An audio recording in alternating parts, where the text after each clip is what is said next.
And so what happened was I got a chair out, and I spoke to the chair, and I said, "If you're real, show me. I give you one chance." I still think that's fair. I tell people that's fair. If it's real, claim it, get it, and it'll be yours. I did that. And when I sat in the chair, I had the equivalent of an NDE. I was taken to the other side. I was astonished, amazed. And when I came back, I was angry.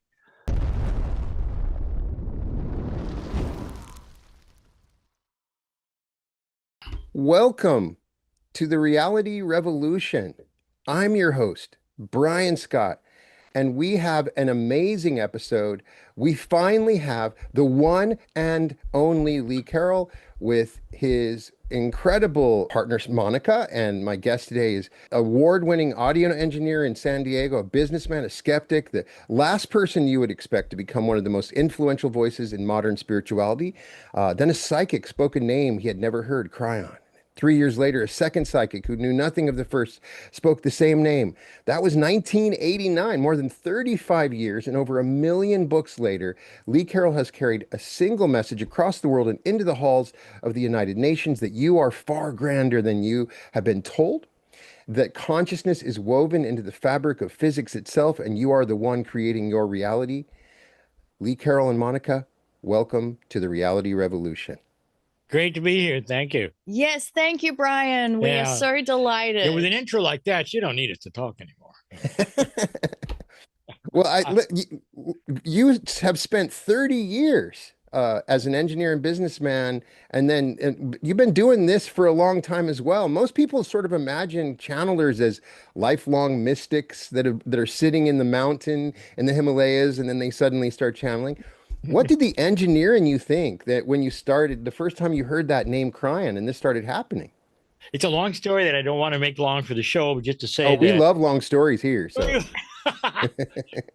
the fact is truly that I made fun of all of these kinds of things that are now labeled as perhaps new age.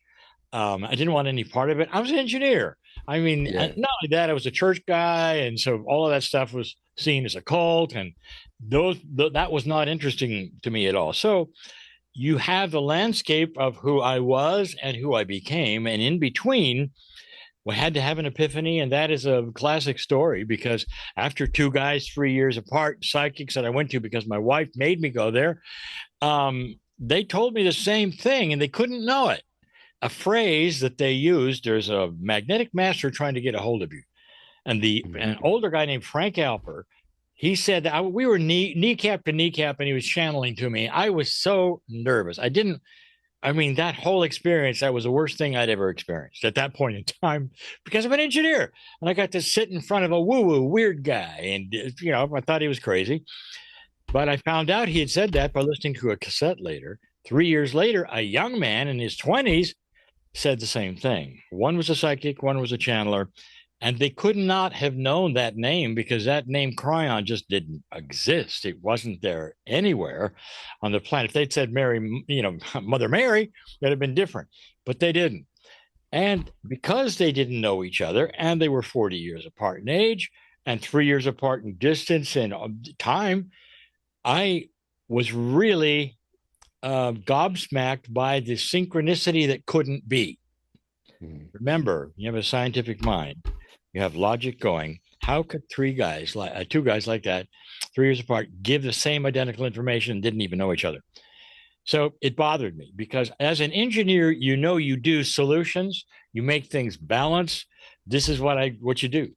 So when you have a situation like that, I had to look. I had to know. It really bugged me. And so what happened was I got a chair out, and I spoke to the chair, and I said, "If you're real, show me. I give you one chance." I still think that's fair. I tell people that's fair. If it's real, claim it, get it, and it'll be yours. I did that. And when I sat in the chair, I had the equivalent of an NDE. I was taken to the other side. I was astonished, amazed. And when I came back, I was angry. And the anger was because nobody had told me. I saw something that was as real as it could get, and nobody ever told me. And that was the beginning of the career. Well, Kryon has taught us so many things that have sort of seeped into the new age. That's one that we create our own reality, and we see that everywhere. It's something we talk about here on a regular basis. So, but when you were talking about this 35 years ago, it was more of an original concept. People were not talking about it in the same way they talk about it now. So you've been teaching reality creation through Cryon for a while. Talk to us about the how can we create our reality as Cryon teaches it? It is not necessarily that spooky or that weird to consider that if you had an option to know what was happening around you, you would be less apt to step in a pothole that was in front of you, if you see what I'm saying. It's like having some kind of second sight. That is truly the answer to creating your reality. Now, subsequently, we have learned about something called the field. Now, Lynn McTaggart has a book on that. She claims it's absolutely scientific. I believe her in her interviews with her. She's a friend. I understand what she's talking about. So, the field is the energy of consciousness of humanity that is always available. In other words, all the thoughts that are being thought right now are in the field because consciousness is energy. That's not also now been proven, and we had to wait till 2001 before that was proven scientifically. Now we have a bigger picture. What if it's possible with our consciousness to pick up stuff that's in the field, other consciousnesses, other things that are happening, which might shape what we do? And here is what Kryon has said. You have a divine, angelic personality inside, God inside.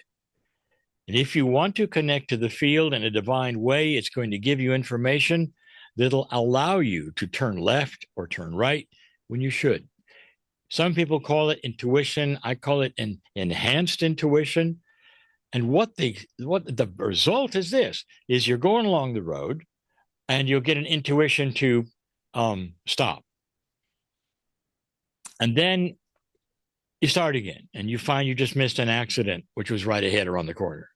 You find out somehow you have to, perhaps you get a message you have to move your apartment or your house or whatever because the landlord's doing this and that. And you get an intuition to go over here and call somebody that you never called and they had an answer. Do you see how you've created your reality? So it's not about like you doing something magical that's going to create things around you that nobody can see. It's about your course in life with corrections that you have created because of your divine connection to the field, something that has been proven to be there. So this is part of what creating your own reality is not stepping in the potholes, not going to the wrong place at the wrong time. Somebody who does not have this awareness, they're just going to open whatever door it is and step out into whatever they are, and they're going to get whatever results, and that's called chance. So are we avoiding chance? Yes. Is that creating your own reality? Yes.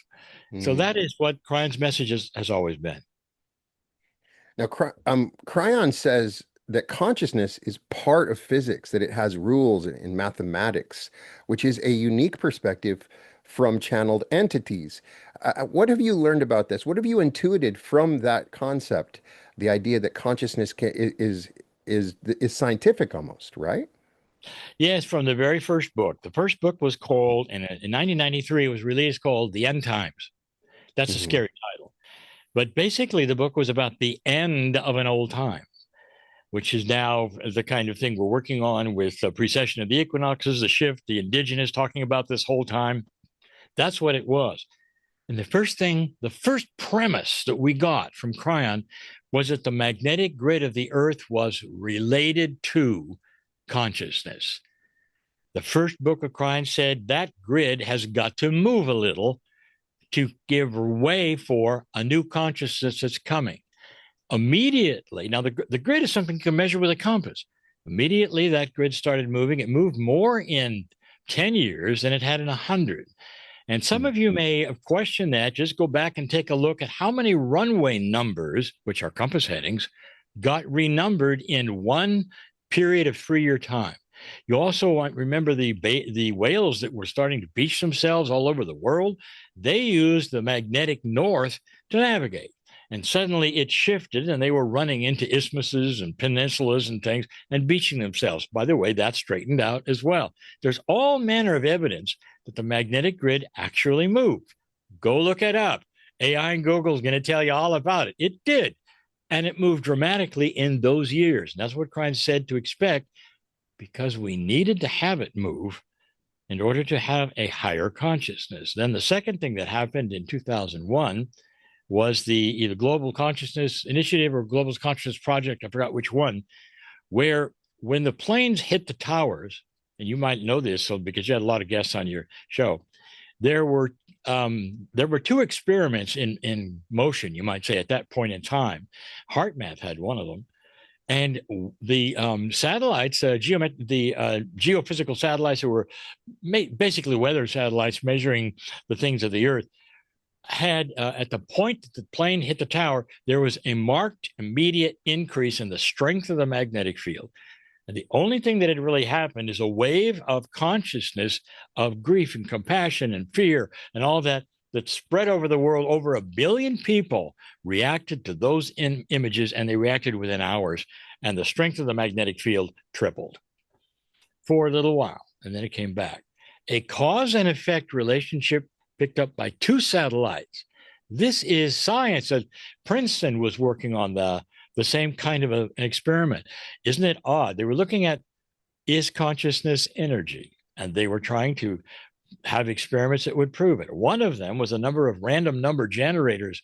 If you don't know what that is, and I won't bore you with it, but just like, for instance, you have a machine that could record, you're rolling the dice over and over, and whatever numbers you get, they're in a chart, and those are random numbers. They happen because of the rolls of the dice, and that's called luck. So it's not a big scientific thing, it's just random numbers. And so you count on random numbers for a whole lot of things in statistics and a whole lot of things in science.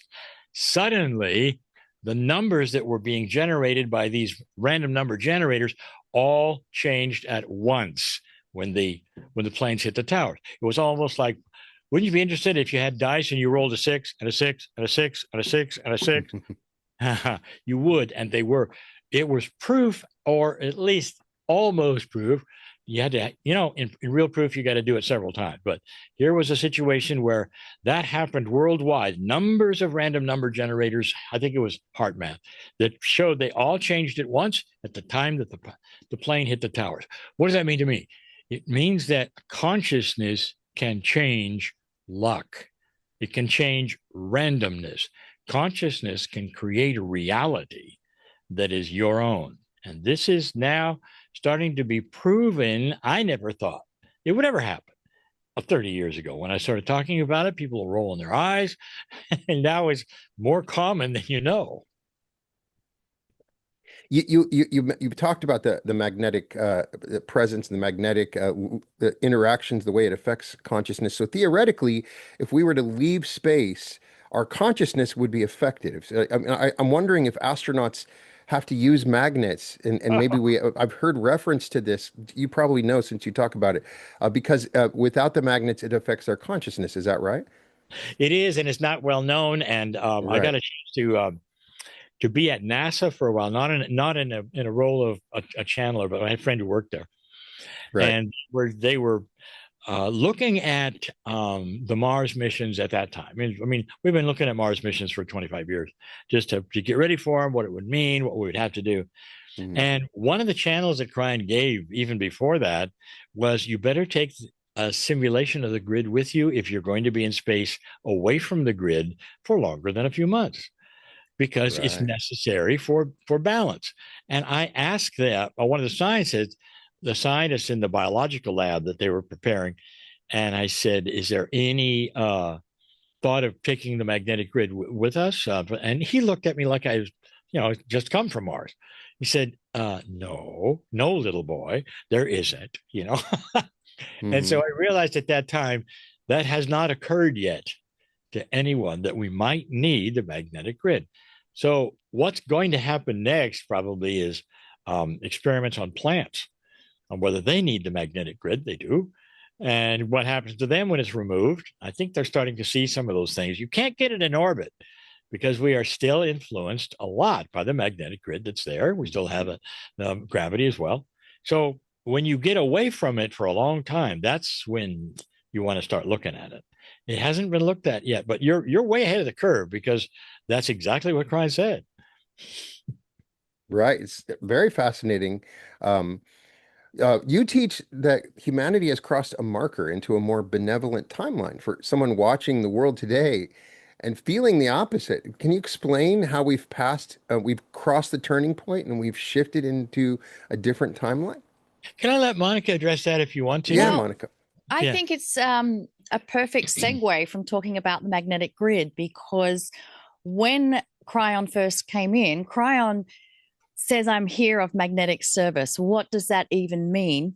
Mm-hmm. In the beginning, Kryon said Kryon came to our planet as part of a magnetic grid entourage, and they were here to reposition the magnetic grid because of a shift in consciousness that collectively humanity had said we are ready to move into this shift of consciousness. And Kryon said, you know, the grid work was done by, I think, 2001, 2002. And in that book in the 90s, Kryon made a prediction that the magnetic grid will move more in those next 10 years than it has in 100. And there is evidence of this. If you go to the airports, they do the runway headings that Lee talked about. Mm-hmm.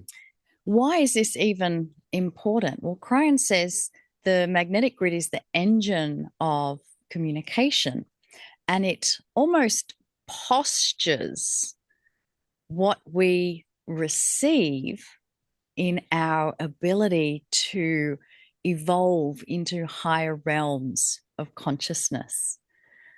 So because we collectively said, yes, we are ready to move into those changes, we are in this period of shift. And Lee even mentioned before the precession of the equinoxes. What's the precession of the equinoxes? It's a 26,000 year cycle where our Earth, we wobble on an axis, and it takes about 26,000 years to move through that wobble, that arc. And the start and stop point is what they refer to as the galactic alignment, where from the perspective of Earth, we're all in alignment with all the planets. Now, because the sun is 1.5 degrees wide, it actually takes 36 years to precess through that galactic alignment. The most well-known calendar work is done by the Mayans, and they had a calendar that reportedly ended in 2012. And this is also in relation to the precession of the equinoxes.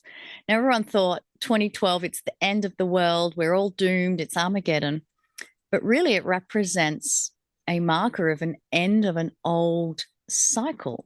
And if we would make it past that point, we would move into the highest level of consciousness that the planet has ever seen.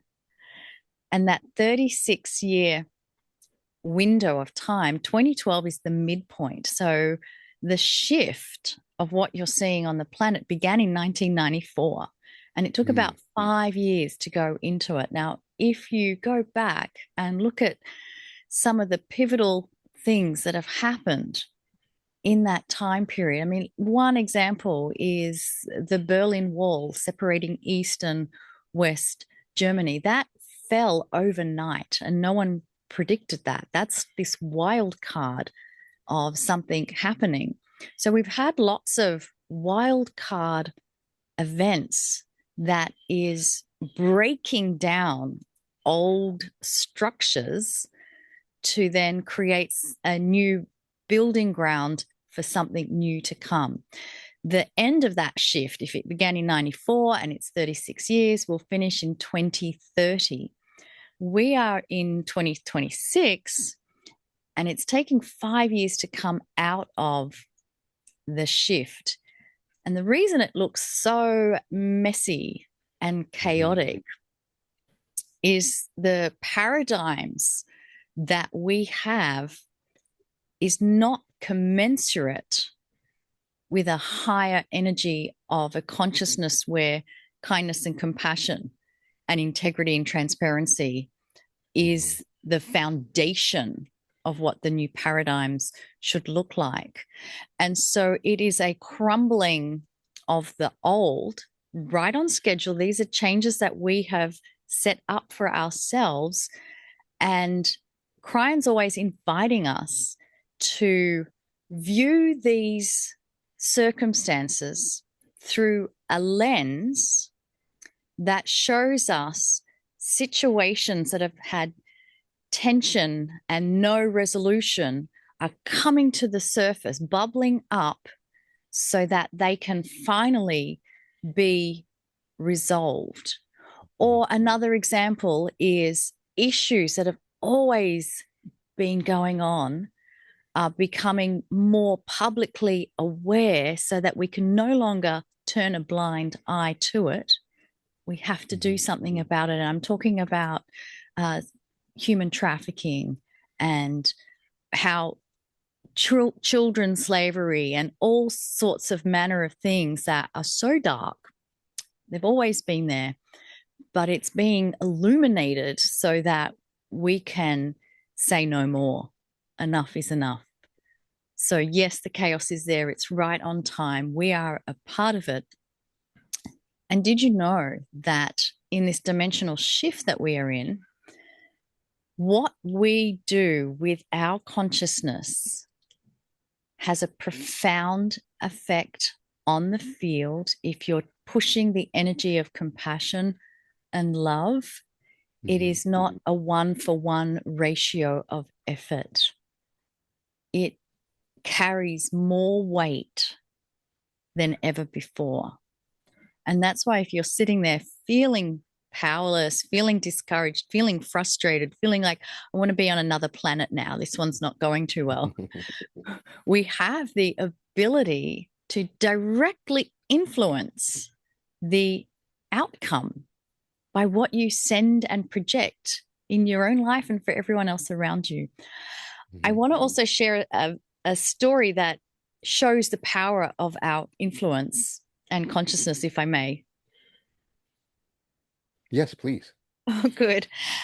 We have some friends that we know that use their voice and their tones to influence around them, water, for example. And this has been proven by Dr. Emoto's work that our consciousness, even the words we say, can influence molecules in water.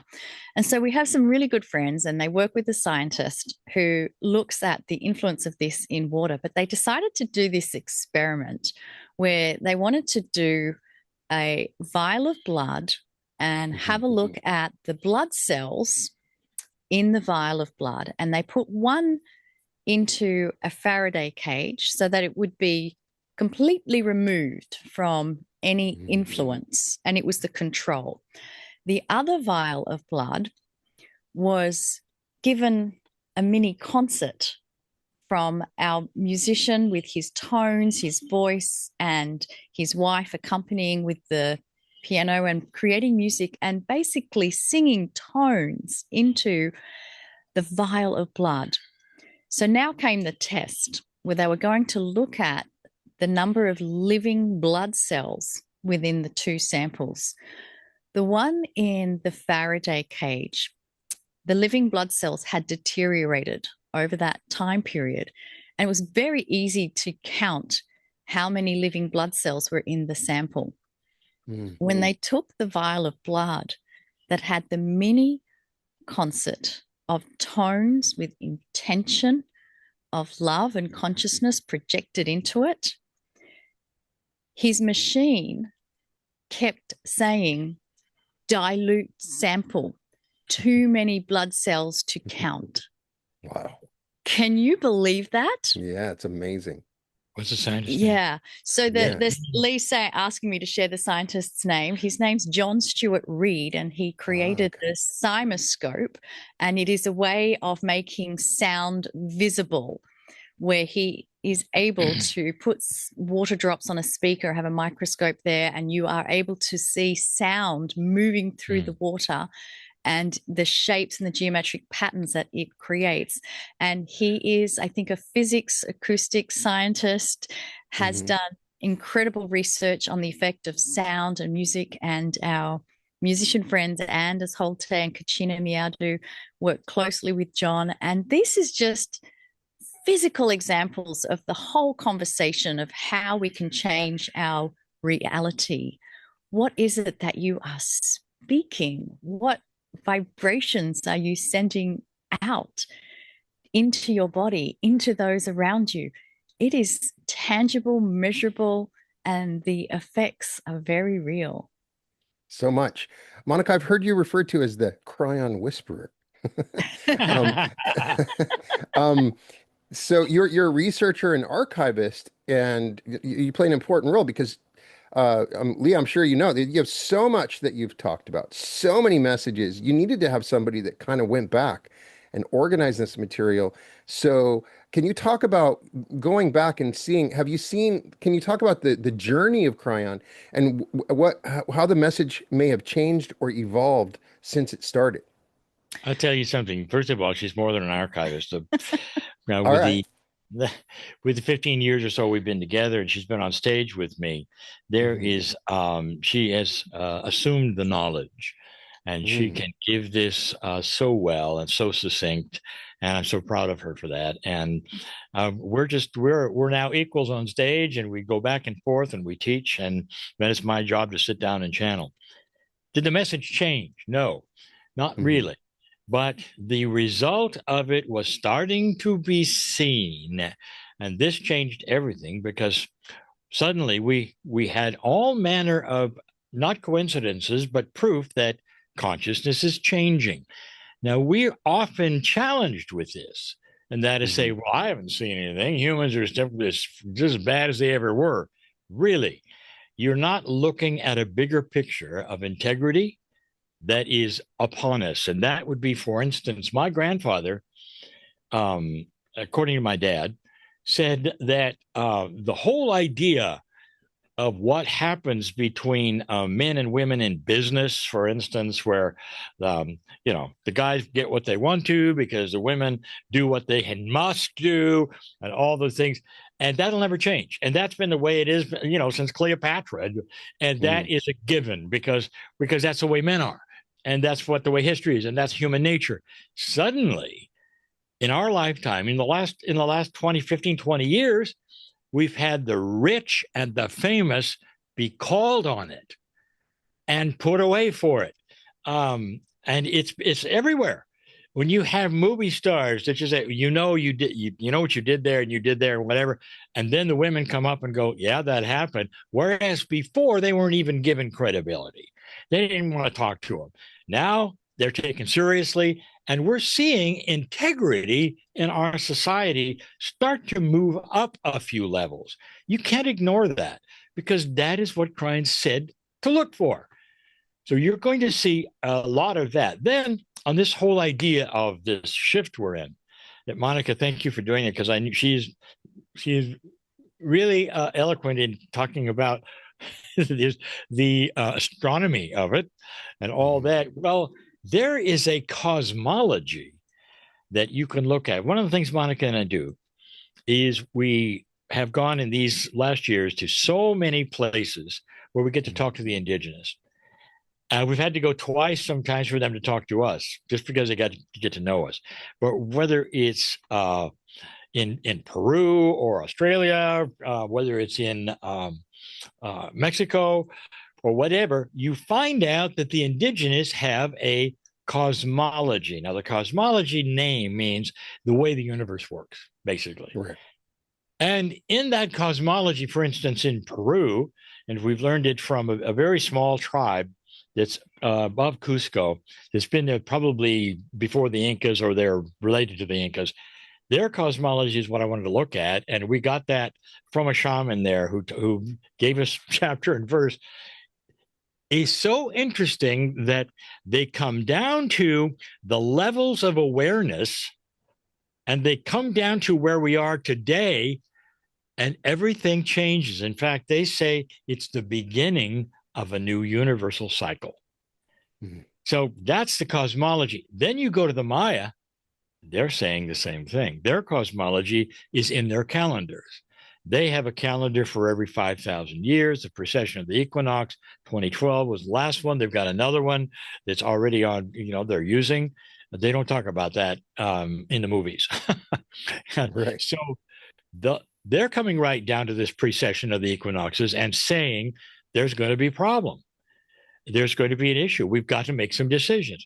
If you go to the Hopi Indian prophecy rock, now, you can find that on Google. I've channeled in front of it. They open it and close it on the reservation, depending upon who's in charge. And what it says, the scratches in the rock can easily be interpreted by a Hopi elder. It's on the net. You can see it. They have the same thing. It's their cosmology, what's going to happen in the 2000s. And you can see it, and it's depicted. We're going to have a big choice. On or about the years of the 2000s, the beginning and on into it, there has to be a choice of humanity. We're going to get off that circle of track where history repeats itself and go on another siding, or we're not.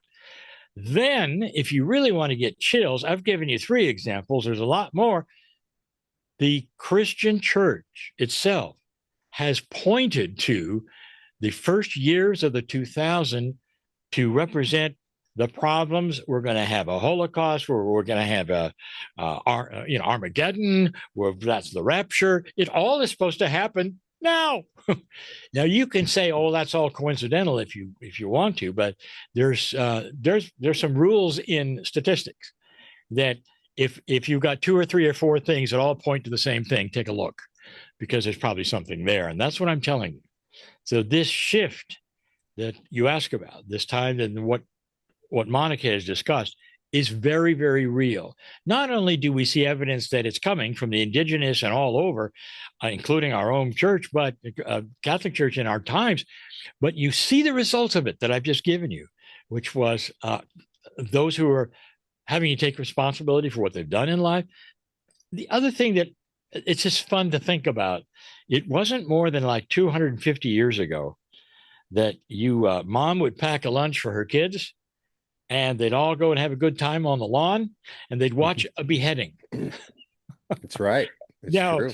They don't do that anymore.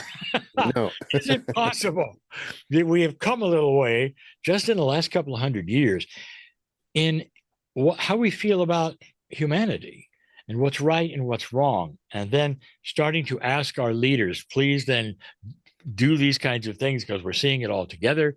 That's being responded. There's more coming of that. So this is what we're talking about. It may be slow, but we are actually seeing the very things that have been talked about that we should see, that were coming. It really feels like experientially that it's an incremental change on a daily basis. So I'm always brought to the metaphor of the frog in the boiling pot of water. It feels like the whole world is slowly gaining a different form of light, which is creating changes in our consciousness, but it's barely perceptible on a daily basis. Over a longer period of time, it becomes obvious. I'd love your perspective on that with what you've learned through Kryon. My filter is different. Monika and we are with light workers all the time. We're in a bubble where we are serving people, they're serving us. We learn things, we find out things even before people do. Sometimes these things get to the news. Most often, they don't. That is because the news is invested in frightening us. I tell people, don't watch the news. Get it written by a journalist in your favorite place. We don't have newspapers as much anymore, but you can have online newspapers. If it's written, it's probably going to be from a professional journalist. If you watch it on the news, it's an entertainer who is told what to say. And I've proven that too. So we, it's on an incremental basis. I think Monika and I see it faster and sooner until it trickles. Some of the things trickle down to mainstream. We are privileged to find out some of the most miraculous things that are going on. Some of the research that's about consciousness. These are the things, because people want to show it to us. And so we get it. Right. And actually, then you put it in our shows and let people know about it. And then eventually it will trickle down to the news. But yes, it is incremental. But there's so much stuff out there that's happening that is positive. Yeah. Well, go ahead. Sorry, Monika. I was just going to say, I love what you said because it conjures up the visualization that Kryon has given about the delivery of light onto the planet. And you said it yourself, Brian, you are feeling it rippling through, but maybe not on that daily basis, but imperceptibly it is there. And one of the things I love about Kryon has said, I've never been a human. I am not necessarily this angel or coming through a human. So Kryon is, I would call, like a bridge between the creator, who is high science, high physics, and the human experience of going through it and giving us information from that place so that we can understand who we are and what is our role in the bigger picture. We can only learn so much because even we have a ceiling as to how much information we can hold. It's a little like the goldfish in a fishbowl are trying to explain the internet to them. They only have so much that they can absorb and know. But Kryon is outside that fishbowl and sees all and knows all and is communicating with us to say, one, you are magnificent. You have DNA that didn't evolve from anything here on Earth. You are part of a galactic family. You carry their lineage. It's in your DNA. The creator is in your DNA. So everything you are awakening to is already within you. It's all you're doing is peeling the layers of the onion to get to and expose what is in you. Now, when we were seeded with divine spark from the creator by the Pleiadians, and this is a story that is common across indigenous tribes that didn't even know each other all across the world. This is also something observed in science where 200,000 years ago, something happened to our chromosomes where we went from 24 pairs of chromosomes to 23, and there was a fusion in chromosome number 2, which happened 200,000 years ago with precision and accuracy, which implies intent. That's as far as science can go. But this is where Kryon has said the creation story is that we had the females from the Pleiades star system come and birth the new human, the one you see today, with all of that in their DNA. And so we are awakening to that. Now, the beautiful thing that Kryon has also shared is collectively, we are going through a test of consciousness.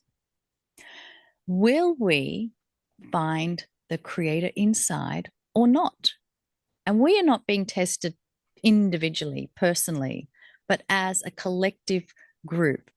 Will we realize that and move into claiming our ascension status? And if we do, if you had that test of consciousness, you setting that up, what would you do to help those going through the test? Well, Kryon has said there has been energy imbued into the grids of the earth that should we decide we wish to awaken, those energy portals, however you want to call them, will release information and the delivery of light onto the grids, making it available to us for us to pick up with free choice. How do we do that? Free choice and through our consciousness to connect with the information, light, and energy that is being broadcast to us. We have, our DNA is multidimensional. We have little receptors, antennas waiting to receive and pick up this information. Have a look at when inventions come to the planet. They happen all at once, not to one person. It's like almost like this delivery package arrives. And so we are moving through this period of time with not just the delivery of light, energy, and information coming to us onto the grids, also being put into the field of human consciousness around us. But here's another little fun fact that Kryon throws out to us. As we move as a planet through outer space, you realize we are constantly moving into new areas of space. And we are moving into other areas where we are getting information delivered to us, again, that should we decide to move onto a path of ascension, we are getting help along the way to help push us onto that new path.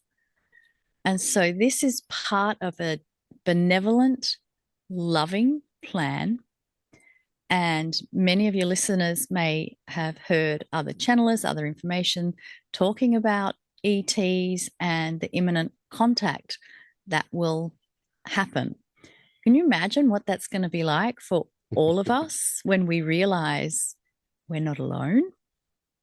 It's going to change and rewrite a lot of things that those who have never even really considered it will change a lot of things. And Kryon has also indicated that AI is going to help us get to the stars as well. So there's lots of things happening. I know a lot of people kind of fear AI, but there are good things about it as well. We have to be cautious about it to not let it replace us. It is not our consciousness. It is a tool, an ultimate tool that can see and identify patterns and help us with computations.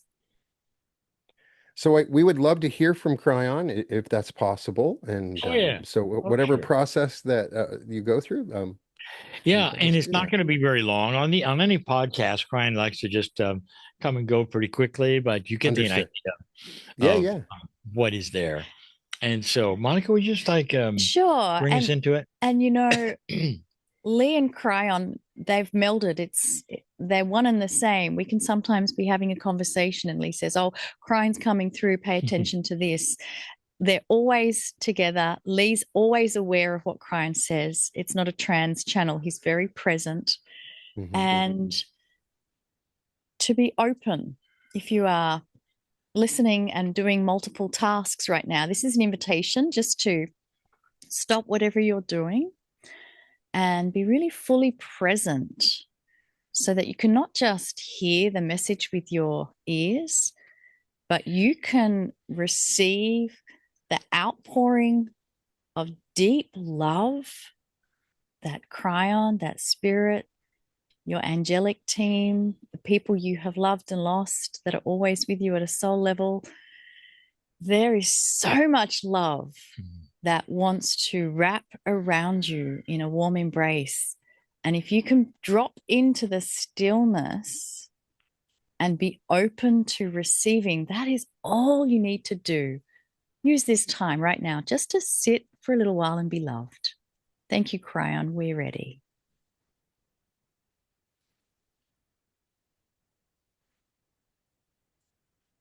Greetings, dear ones. I am Kryon of Magnetic Service. Perhaps it's the first time you've seen this kind of channeling or any channeling. You may wonder, what's it for? Why does it exist? What if I told you that every single one of you had something inside you where you could also access anything from the other side of the veil? But most of you have been programmed out of that. That is the truth. Whereas some of you would think this is weird or strange or odd, listen to the message and then you tell me. What do you think about there being a creator of the universe? What is your first thought? Most of humanity, the majority, buys off on that. Right now, you call it God. The monotheistic earth that you now enjoy has that belief already. So let's extend it to become a little more esoteric and a little more loving. That creator knows your name. The life that you carry in your body is part of that creator's plan. You're not here by accident. You're not a blob of biology that just occurred, no matter what you were told. Listen carefully. Loved beyond measure, there is no punishment for anything you do on this planet because you have free choice. Did you ever read a parable of the prodigal son in Scripture? One son goes out and does everything right, another son goes out and does everything wrong. But when they both come home, they get the same party. Do you realize what that is a metaphor of? It's about your coming to earth and then returning back home to your soul. There is no judgment. There is only love. This creator knows who you are in a very loving sense. Now, I'm going to tell you some other things. There's an entourage that comes with you that's divine. Some call it guides and angels. We get into these esoteric things, but you're going to find that many belief systems acknowledge that very thing. You don't come in alone. You're never alone. What would their purpose be if that is really true? If that's so, that you are loved and known and you're here on purpose and not by accident, wouldn't you expect some help to come with you? But it does nothing but sit there and wait. Wait until you're ready to say, I'd like to know more. That's free choice. Every human being has free choice to look or not to look. Spirit, God, the creator, is not going to then push their way into your life. Instead, we sit and wait for you to sit perhaps quietly and ask the question, if there's more, show me. And that's permission for Spirit to start working, for that which you call God to start loving you and showing you that it's all real.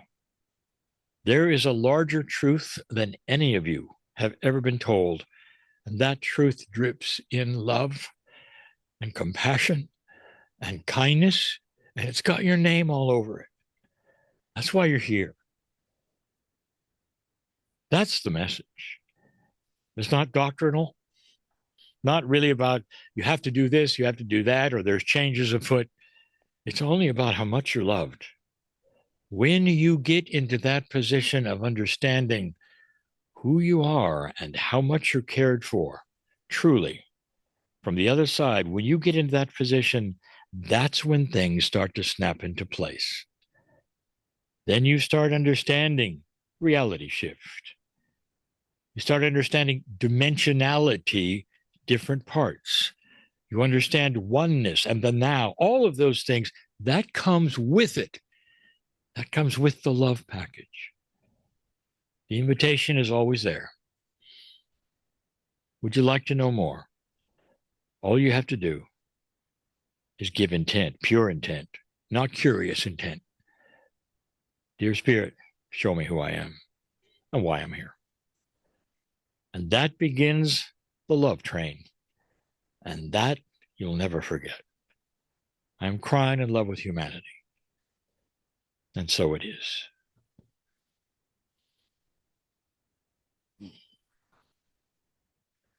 Well, wow, thank you so much, Kryon. I'd love to know in your channelings and your interactions, if you have an idea of shifts that we might be experiencing over the next 6 months. Is there something happening right now or something that we can expect in the near future?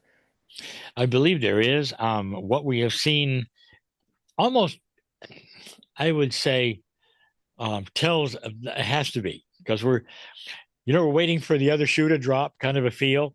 Mhm. I have I've been here enough years now with Kryon that I can feel it coming. I don't know what it is, but Kryon says the snowball is rolling down the hill. Now, a snowball is something that you have free choice of. Once it's rolling, it's got inertia. Now, that inertia, is the metaphor, is there's some things coming for us, for us, that are good for us, that will actually change what we do. What we do, how we think, what's going on. It very well could be first contact. There's been a lot of people saying that is coming, and not in a way that the movies show. And then we get into the whole ET thing, and it's not like the movie show. There's nothing at all that way. You have to start looking again at science. Now we know there's thousands of planets. Now we know there's thousands of planets in the Goldilocks zone. That zone is just like Earth is in, with the same sunlight, water, gravity, chemistry, physics. There's thousands of them. Did life only start here, folks? And that's where the physicists and the statisticians go, whoa, we're going to meet them. And what keeps them away? And that's the fun part. Because the answer is they're waiting for us to become less barbaric so that we can understand who they are. Because some of them are not just technically advanced, they're consciously advanced. And so there is this coming. Then perhaps there are some surprises just in general, perhaps to our political systems or perhaps to our economy systems that are going to be beneficial. And nobody believes that because everything you're ever told is bad. You realize that. It's bad, it's getting worse. Right, Mom? Yeah, it's bad, it's getting worse. Well, just watch the news. They'll tell you exactly right. That's programming. We have to get out of that and wonder whether or not there are some good things coming our way. There may be some advances in health where curing of disease are imminent that I got to see in my lifetime overnight.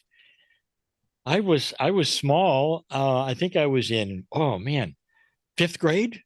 I was about that big. And we were called to the cafeteria and they gave us an inoculation because polio was over. Polio was over. That may mean nothing to you folks, but I'll tell you, we had our friends on crutches. Nobody knew what was causing it. It only happened to kids.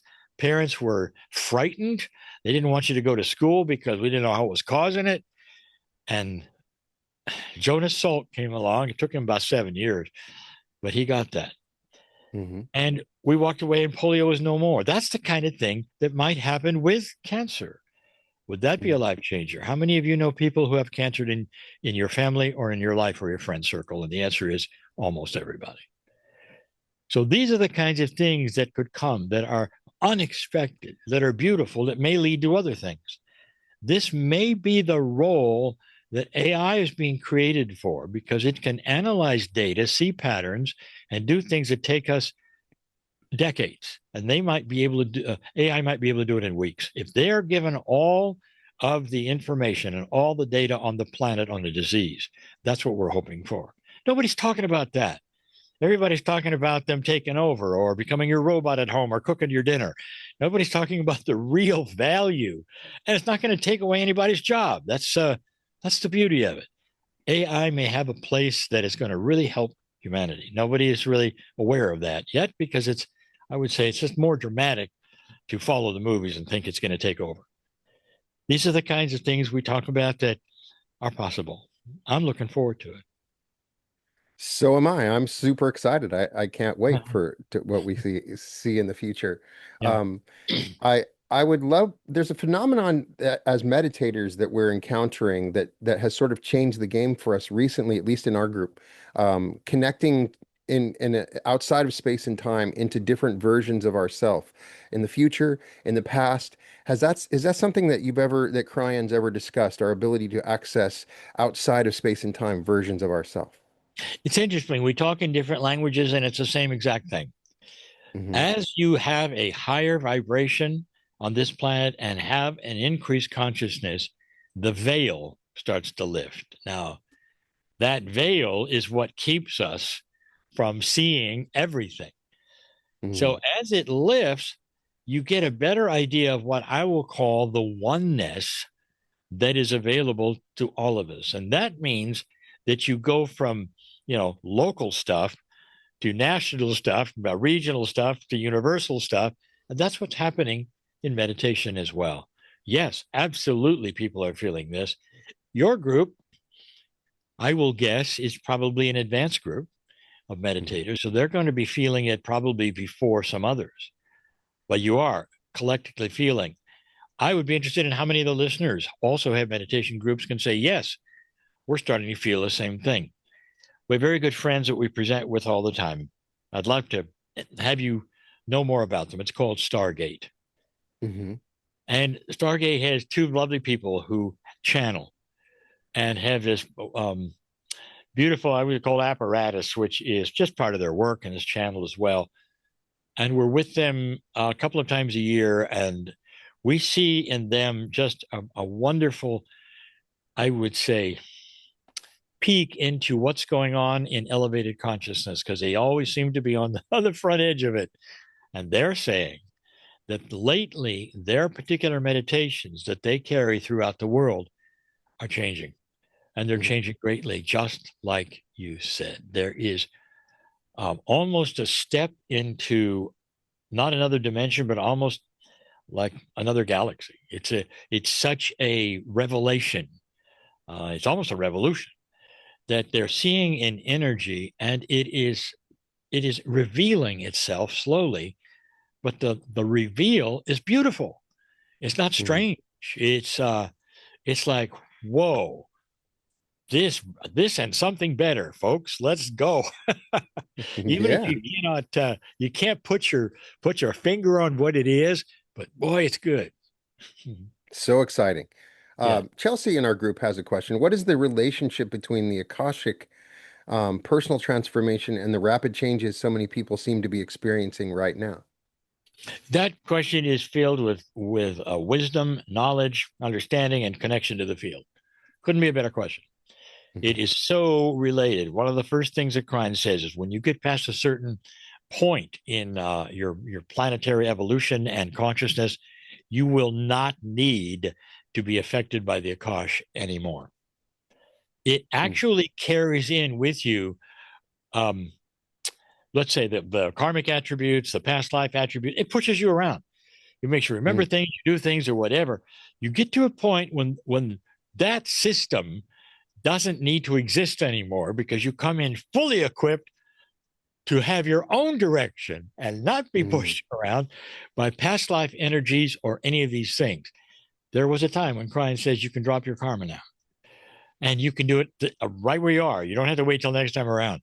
This is part of our teaching, and we've told people, if you take a look at what karma is and what it represents and where it came from and all of these things, it is definitely a product of past lives.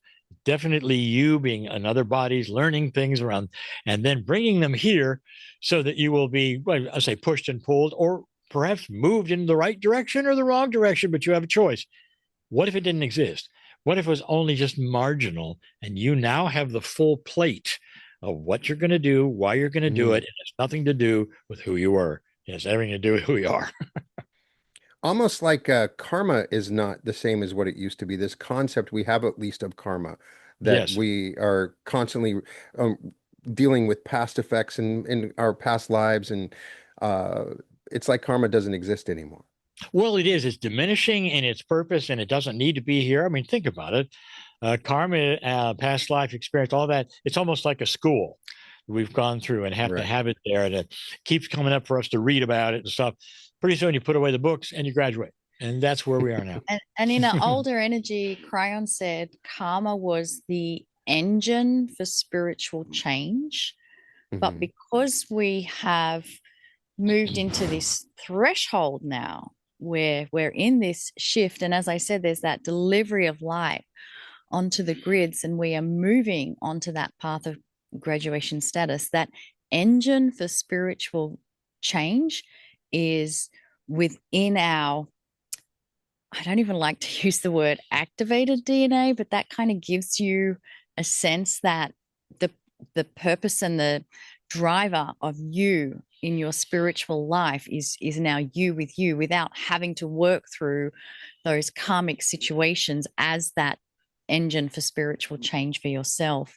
I also love that you shared about your meditation group. One of the things Kryon has said is sometimes also the purpose of meditation has a little bit changed, and it can be done shorter. It doesn't need to be as long as it used to. It's almost like it's more concentrated and intense. And previously, in an older energy, you would kind of meditate, but it was like you're going to sit next to a fountain of all knowing all that is, and you get to be in that energy, and then you return back, and to top up again, you've got to go back into meditation. But really, the meditation has changed, where you go into that state, and that state carries back with you as you come back into your three. You're integrating it at a far deeper level. And this is why Kryon also said that some of you may be feeling more tired physically than before, and you might need to be taking naps, or you might be just feeling exhausted and you need to sleep. And that is the body getting used to holding those newer energies and frequencies, and eventually we'll move through this period of feeling tired. But if that is you, just listen to your body and relax, and know that it is exactly on time, exactly on purpose. And the reason is because the purpose of old souls is changing. Before, in an older energy, our purpose was to awaken, find the God inside. And now the purpose, we've already done. If you're watching this, you've already done that purpose. The new purpose is, like you already shared with your group in these experiences of oneness, is sending that energy. And send is not even the right word. Transmission is not even the right word. If you understand entanglement, and that we are all connected in a soup of oneness, it's almost like you are turning the dial to a frequency of compassion and kindness, and it instantly affects everyone else that you're entangled with, which is planet Earth. So in other words, we're kind of pasting upon the field of human consciousness the energy of love, benevolence, and compassion, and it's having a far greater influence than it has ever in the history of all of our history so far had before. Wow. Luis, did you have a question? Surely. First of all, my honor to be here in your presence. I have followed you for many, many years. In this moment, what seems to be the stand that we should be taking with regards to all the situations that we find ourselves, from family to society to the events in the world? You've spoken recently about joy and entering that state more and more and more. Could you help us and expand on that, please? I really feel that we are still reeling from the old energy of fear and anxiety. It's really tough to get through that. That's why I encourage people not to watch the news. I have an exercise I do every morning that helps me, and I'll share that too. But I think the pointed question, pointed answer, we've got to get out of fear. The fear stops everything. Fear stops joy. Fear stops light. And you may say, well, I'm not in fear. Yeah, most of us are. It comes with the territory of our culture, first of all. I realize I say as a channeler, I'm not afraid of anything. I'm not in fear. And yet there's still part of me that looks around the economy, the gas prices, all of these. And there is definitely a feeling that I'm not fully joyful. Here's what I do every morning. I want to share this with you because, and forgive if some of you heard this before. It's just so simple, and it really sets the day. And that is when you get up in the morning, you swing your legs around, put your feet on the floor, stop and give 30 seconds. 30 seconds. I want you to be grateful for everything that is in your life that is good. The fact that you have a bed to sleep in, you are not hungry, or perhaps you've got children and you love them, or you have a partner who loves you, or you're thankful for your friends, or whatever it is in your life that's working and you know it is. Or in my case, I give spirit thanks for spirit, because I know I'm loved. I feel I'm loved. I am so I'm so appreciative for that. It's so much gratitude that I can feel that. What happens after 30, 40 seconds is it's tough to get up, walk around the house and be in fear because they don't mix. And if you really have done this correctly, you set the day. You set the day for less anxiety, no matter what's happening in your life. You start to relax with it. And the idea, I am not alone. And I can create part of my own reality. And you start to relax into that which we would all love to have. And that's more joy. People have told me, well, Lee, you're like a little kid. There's too much humor in there, and you make fun of everything and make you laugh. I tell you, I have to, because this is my inner kid, and I must do it. And if I lose my inner kid for a day, it comes back perhaps twice the next day. I need that. I think we all need that for joy. Joy is the answer, truly, to almost any question you might ask about what can I do about whatever it is. Find joy first, and everything starts to straighten out, you might say, in your own brain as to what to do next. It softens everything. You calm down. You're not as fearful, and you realize, wow, whatever level that is people measure in psychology, it's going down and down, and I feel pretty good. When you start feeling good and there's no reason to feel good, you're there. That's what I tell people. So truly finding joy is everything. Start with gratitude. It's beautiful. Yeah. But give us that practice. She always has good things. Well, that practice from Lee was start your day with what are you grateful for before you even get out of bed. Gratitude. What's the gratitude? And then I just have two quickies. What's your trigger for joy? We all have triggers for people that annoy us, irritate us, or things that we see that are irritating. And, there's triggers for that, your hot button. So why not find what's your trigger for joy? And the joyful things that bring you joy, puppies, kittens, watching dolphin videos, whatever it is that brings you joy, comedy shows. Find your joy trigger and then use that to go to it.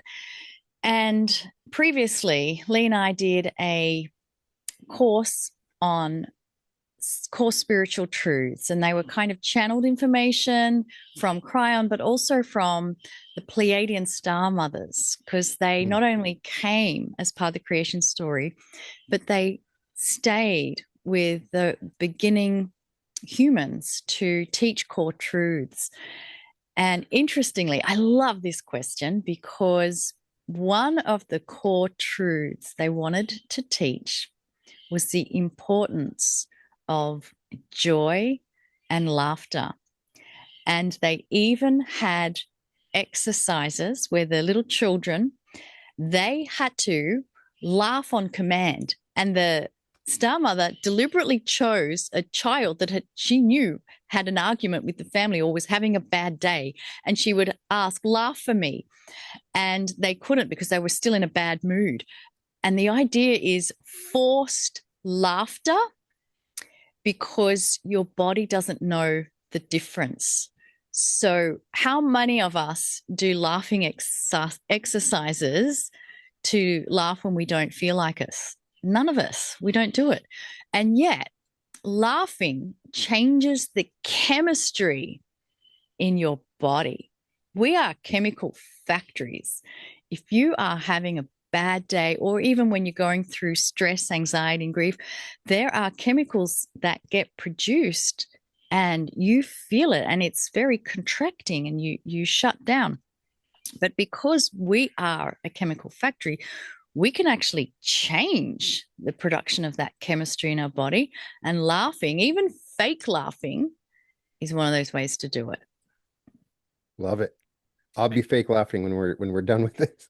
Have you ever heard of laughter yoga? Oh no, laughter yoga. Yep. Yeah, You should research laughter yoga. All This is right. exactly what they do. They get into a room and force laughter. Yeah. Study it. Yes. I mean, really, there's no greater feeling when I find, a great comedy show or a TV show where I am just rolling laughing and I Yes. come out of it, my energy is automatically shifted. There's no way for me to feel anxiety after that. Yeah, That's it's the a whole release. idea. It's a big Yeah. release. It really is. Yeah. Waller has a question. Hi, I'd forgotten how much I love Cryon's teaching, and it's really great.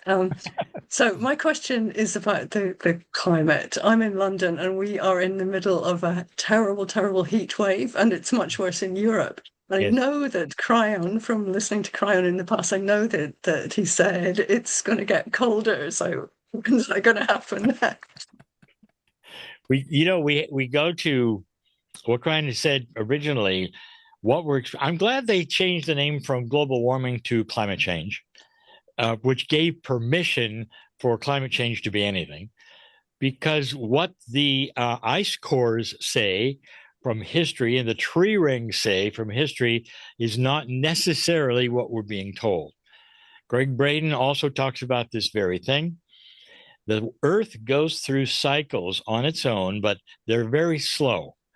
We have not, as human beings, seen one of these cycles where there's news and internet and reporting and all of that kind of thing.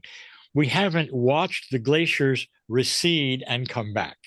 We haven't watched the reefs die and come back. We haven't watched the cycle of heat and cold go through what they did. We've always just been here and it's been one thing. Suddenly it starts changing and we're making up our mind what that means. It's all available in the ice cores and even the levels of carbon dioxide come and go by themselves without humanity on there. So there are cycles that this planet breathes through very, very slowly. Kryon says we are on the edge of one of those mini cycles where we are going to dip down and it's going to get eventually colder. Now, what precedes that is a warm spell. And that's what the ice cores say as well. So it will get hotter, it will get colder. And Kryon has said, you all have the ability to survive this if you plan for it, more than any time in history. The technology allows you to. However, you're also going to need more electricity.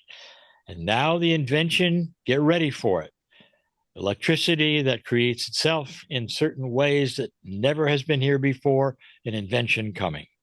The ability to create heat, which normally creates a whole lot of electricity at a fraction of that. These are inventions that are needed now, so they're being worked on in a much better way. Many people, New Age people, will say there can't be these inventions because they'll be hidden, because the electric companies need the money and they need to have the old ways in order to do it. I have news for you. Why don't you go to the electric companies and find out how they feel about what's going on? They're frightened because their infrastructure cannot keep up with the population.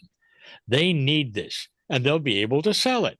I mean, it's going to be a perfect situation when it happens. It's going to get warmer before it gets colder. The sea levels will rise a bit. But all of these kinds of things, I'm telling you, have always been available to look at. And climatologists, if you study these kinds of things, you probably got out of university and the government is who employs you. So they're very quiet on a lot of these things because they don't want to upset the apple cart, because a great deal of climate change has political things connected to it. Mm-hmm. So that you'll do this. We absolutely have to get greener. Totally. Here's what Kryon says that is extremely controversial. controversial. We did not cause what you're seeing. It would have happened with us or without us here. That is the controversy. I'm not sure I live long enough to have that proven what it is. I'll come back and go, see?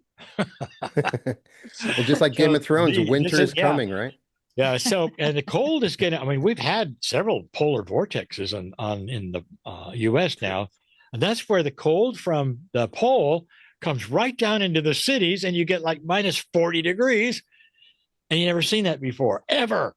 This is the beginning of what Kryon says may very well be coming. So get ready for cold. Now, what that means, and I've told you this is against the law in many states, have a wood burning stove. Just don't use it now. It's against the law to use it, not to have it. So that when the electricity goes off and you do have a polar vortex, you'll survive. But eventually, as the winters do get colder, you'll find the trend is a little different than you've been told. Wow, very interesting. And I know we've talked a lot, but I want to just bring it back to why. Why is this happening? Yeah. And Earth is in a closed system. Gaia, we believe Gaia is a living, breathing, sentient partner to humanity. And these cycles, it's all about refreshing the water. So what we're looking at in climate change is all related to a water cycle.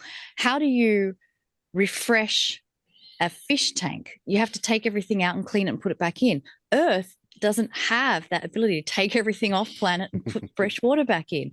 So the way that this gets done is through the melting and refreezing of the polar caps in the Arctic and the Antarctic. And what this is doing, it's all about refreshing the life in the seas, because that is what drives species diversity and enriches everything. So it all comes back to Gaia knows what humanity is going through and is cooperating with us to refresh the waters, to provide new life, a renewal of even more life that we're going to need for the humans that are on the planet and continuing to be on the planet as we move towards peace and harmony with each other and with the planet. Wow. Thank you for that. Victoria has a question. Hi.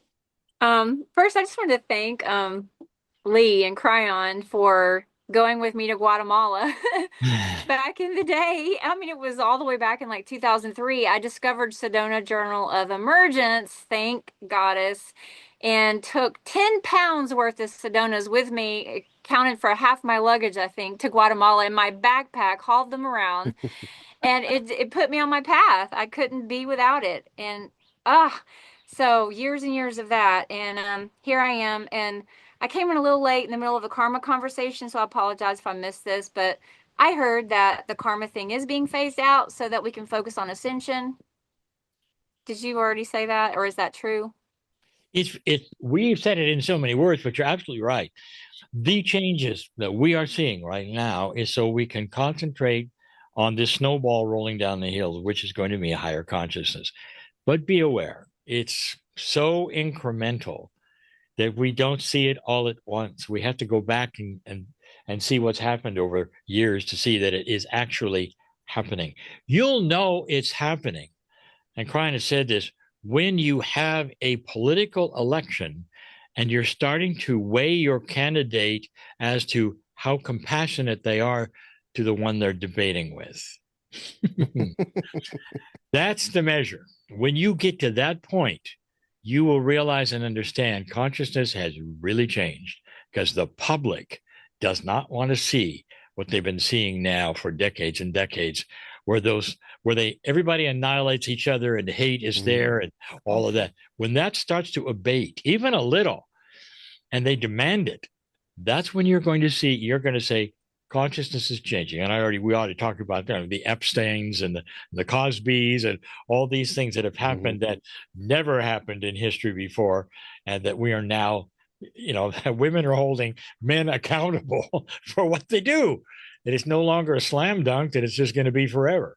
So these are the kinds of things we're looking at. Yeah, we've got we are now starting to concentrate on the things that really truly matter, and that is a higher consciousness thought, what it's going to mean to us, how we act through it, what is the new structures it's going to bring, including new political systems on other countries. So these are things to look forward to. Thank you. Welcome. Anita, did you have a question? I did. First, I want to thank you so much, Monika, Lee, and Kryon. This has been just so wonderful. So thank you. Thank you very much. My question has to do with what is the role of love in bringing about consciousness in our pets? Okay. You're talking about animals, pets? Is that where we are? Yes. Yes. We love to talk about this. And is that okay if I? Yes, okay, please. Fine. Monika can talk about all of these things because she's the archivist. She can remember where they first were taught. There is the view regarding love, consciousness, souls, or whatever, that paints a broad picture on everything. It doesn't give credibility for uniqueness, individualness. And what Kryon said in the answer to, do animals have souls? And here's Kryon answers. The ones who experience love do. The ones that do not experience love, not necessarily. Now, that doesn't fly with the whole generic broad paintbrush that we want to put on everything. What if it is love makes the difference with a soul entering an animal or not? And then what happens when it does? And this is where it gets good. The animals that we have, that we love so much, the ones that we lose so often because they don't live long enough. They don't live a fraction of our lives. And so it's almost when you get a puppy, you can say, well, in 15 years, I'll be saying goodbye. It's going to break my heart. And here's what Kryon has said. That love has created a soul which wishes to create and extend the love affair. They come back. They'll come back looking for you if you look for them. But you cannot decide what breed they are, what kind of animal they are, and you will find them mostly in shelters, places like this. And when you meet eye contact, they're there again. Now, I had this exact experience with my little dog about 20, 30 years ago. And I was heartbroken when that little guy left, and little Minnie. And the dog had a habit of going out into the yard and peeing in a certain place that killed the plant that was there, and it always did, no matter what we did. So when the dog passed, we said, whether we're going to get another one or not, we're going to cement it over, because we don't want that to be that, and it'll never grow again because it's been years of pee there. So we completely cemented it over, and then we found Minnie again. And it was absolutely, the habits were there. The consciousness was there. It's almost like a continuation. That dog went out to the cement and peed right there. And it was like, and it's like Spirit is winking and said, see, told you, I told you, I told you. So the soul of an animal that receives love will actually have an Akashic record. That soul that the animal has will want to continue the love affair and make sure they come back in if you choose to find them. Now, if you don't, there's nothing to say that something bad's going to happen. They're simply going to go on to find love from another owner when it's right. And that's a good thing because you warmed them up to it. So these are the wonderful things that Kryon has to say about pets of any kind. That's a mouse or a pig or a horse. It's of any kind. When you start loving them, it actually raises the vibration. They get what I would call soul energy, and they want to come back. Is it possible for them to move on to other bodies, like human bodies? Could they move on to other forms of consciousness than just the animal consciousness? Kryon has always said this is a fallacy that you've made up because you want to say progressions of things in school work that way, not necessarily with animal souls.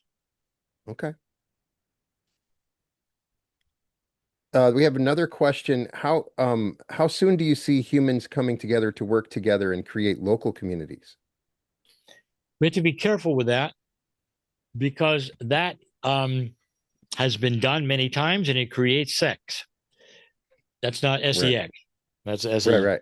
CTS. Yeah. Yes. And it also creates mini governments. It creates more problems often than it solves. So instead of communities coming together, you have a coherence of consciousness coming together. Now, that just means that you will have a consciousness alliance, a coherence with many people, perhaps even around the globe. And in these days, you can meet online. You can meet and talk and do and meditate and go and do things, learn things from each other. You don't necessarily have to live together to make that happen. So this is new, you might say, but it comes with the technology, and it also doesn't have the drawbacks that you had when you had the communities coming together, and then they didn't like somebody else who were doing it wrong, and they got this, and they break up. So this is always fraught with issues when you have physical communities coming together in a certain way, even big ones. There's always somebody who disagrees with somebody else, and then you have a problem here and a problem there. Then somebody comes in that shouldn't be in, then you have to throw them out. I mean, this has happened over and over and over. But if you have a coherence of consciousness with a lot of people that are in different places, you're not living next to them, but you are in a way, because you have a coherence of consciousness with them. Imagine a group of people, let's say 100 people, get together online together and celebrate joy and celebrate what's going on in their life. And they all tell stories about the beauty of things and their kids and all like that. That's a community. And that's probably the way it'll be. It's been such an honor to speak with you and hear your words. Thank you, Monika. Thank you, Lee, so much for coming. You had mentioned you have a weekly sessions that you offer. People can find out at cryonmasters.com. Is that correct? We do. And we're sitting in our set right now. We have a video studio in San Diego. And for, is it 5 years or 6 years now? Coming close to 6. Coming close to 6. Wow. Every single Wednesday night, we come with channeling, discussion. These kinds of things are talked about. It's a subscription service that many have availed themselves to. And it's a place of peace and solace. We don't talk about current events. We never talk about the news. We only talk about ourselves and this whole idea that things are changing on the planet. We have a special guest we bring in every single week. There's something called the Circle of 12. And then once a month, we do something called the Green Mist. And that is a healing session like nothing we've ever done before. It all comes with that package. If you're interested, cryonmasters.com has it. It's called Wednesdays with Kryon. Sounds fantastic. Thank you so much. It's been an honor to speak with you, and welcome to the Reality Revolution. Hey, it's Brian Scott. So before you go, November 20th through the 22nd in Sedona at Bell Rock in the Vortex, 3 days of pineal gland activations, quantum jumping, future self merging. I'm using a special retrocausal technique where you merge with your future self based on real quantum physics that creates the most drastic and profound changes that you could ever imagine. The Earth is going to do half the work in the Vortex. Tickets are in the description. Space is very limited. You can go to the link, click the link, or go to www.brianscottlive.com/Sedona-2026. Sedona, Arizona, November 20th through the 22nd. There's early bird pricing available. There's discounts on rooms available. Get your ticket now. Click on the link now. I can't wait to see you there.